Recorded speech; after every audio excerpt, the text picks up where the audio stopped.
So today I'm going to make a real quick down and dirty video on front and rear bumpers recently installed on my Tacoma. YouTube's a little bit devoid of quick down and dirty videos, so we're going to try to keep this outside of those ones that ramble on forever. On the rear, you're looking at a Barricade bumper. It's about $4.99, at least as of 2021.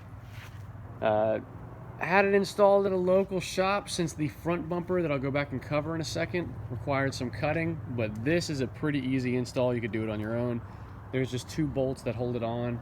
Then you're just going to take care of mounting up your toe plug, your tag light, and you're good to go. Has a great look to it. Otherwise, really, I guess you get a little more safety out of it. If you bump into something, you're not going to be completely tearing up your vehicle. But primarily aesthetics. Coming over to the front here, this is going to be the body armor 4x4 HiLine, and you'll notice it looks like a direct drop-in from that kind of ruffled looking front piece of plastic. It does require a little cutting right here, so honestly, rather than me having to measure twice, cut once, and still possibly mess up, I had a local shop do it.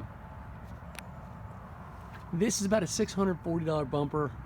The light bar, I had the shop install. You'll notice you've also got spacing here to mount a winch, and you can put your D-ring shackles on there. Everything mounts up, looks great. You're looking at, between the 2 bumpers, if my memory is correct, about 140 pounds of weight. Handling the bumpers that were pulled off, you're probably looking at a net gain of about 60 to 70 pounds of weight.